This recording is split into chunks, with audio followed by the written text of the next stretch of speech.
Steve here again. Welcome back to the channel. Today I want to talk about the Klipsch Heresies I just picked up off Facebook Marketplace. They were a little bit rough. I got a good deal on these. They were only $450, which these days is a pretty good price. One was from 1981 and one was from 1980. And I've decided to try to paint them. It didn't turn out so well. Don't follow anything that I do in this video. Use your own technique because I had quite a bit of trouble, but you may be entertained by this. Now, both of these speakers came from the factory with the black paint indicated by the codes on the back here, but they're both HBB, which means they came black from the factory. The fellow that had these before me did take a little bit of sandpaper to see what it would look like, and it could probably be done back down to the plywood birch, but I've decided to just go ahead and put a fresh coat of paint on these, and they really do need it. Okay, I just finished sanding them down. I just wiped them off with a damp cloth, kind of cleaned them up as good as I can. These are not going to be perfect. I really don't know what I'm doing, but I figure whatever I do, it'll look better than what they look like now. I got some of this Sherwin-Williams cabinet and furniture paint from Lowe's. There's the color sample. I don't know if you can see that so good, but it's a satin black that I'm gonna go over these with. I don't want them too shiny. You know, I think someone put some really gloss paint on this one and it just doesn't really suit it. So that's what we're going to be doing. Right now I'm just waiting for my wood filler on some of the little chipped out areas to dry. And then I'm gonna just rough sand them and give them a paint with a brush and a roller and see how they come out. But I gotta tell you guys, if you haven't had a pair of the Klipsch Heresies, I have the Klipsch Forte 2s and I thought they were great. Well, these sound almost just as good. Here you see I have those little clip connectors you can put on these terminals so that you can put banana plugs right into these.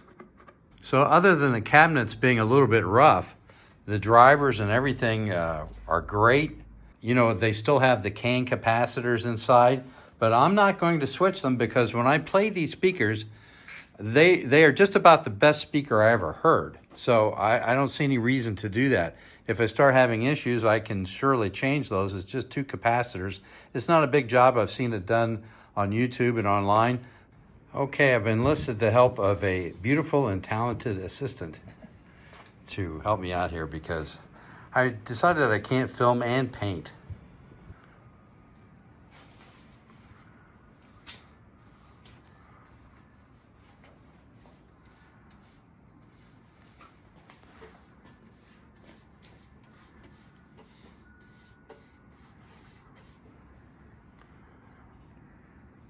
And we're brushing it on, but Julie's also going to apply the roller to kind of even it out when she gets the amount of paint on there that she wants.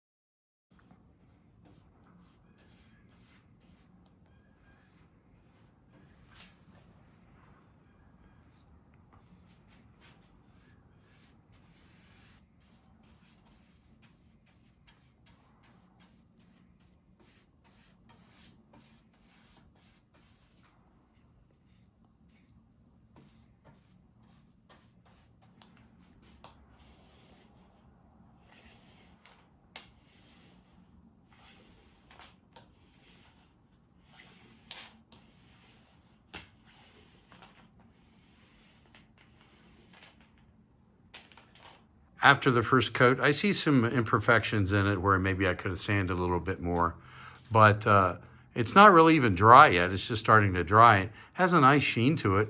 I think it's going to be a big improvement over what they looked like before. We're going to put a second coat on, but I think we have to let this dry at least 2 or 3 hours, and we'll take it from there. Well, we had a little bit of a setback. We put the second coat on, and coming out this morning and looking at it, we see that there's some runs that got on a little too thick.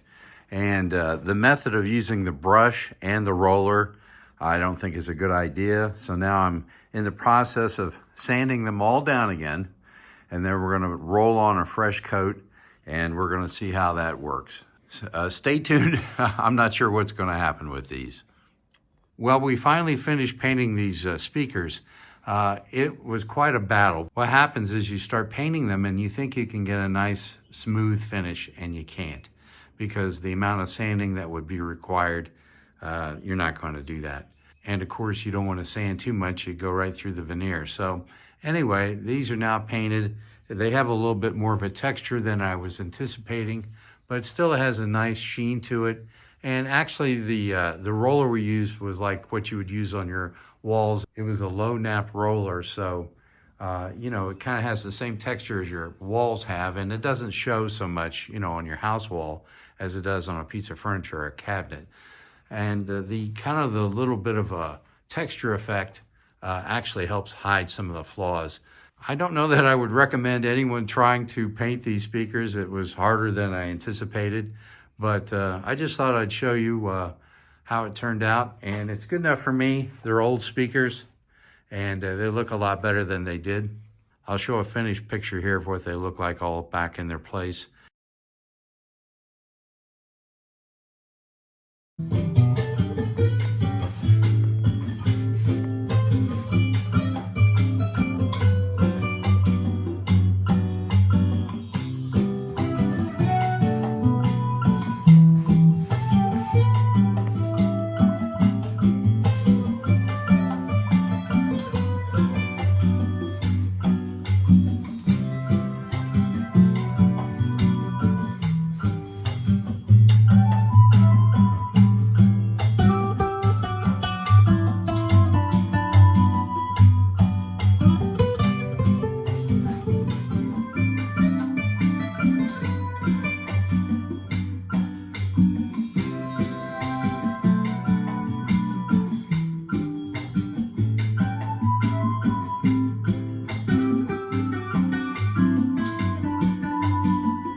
So if you enjoyed this video, do me a favor, hit the thumbs up, think about subscribing, and I'll see you again. Thanks for watching.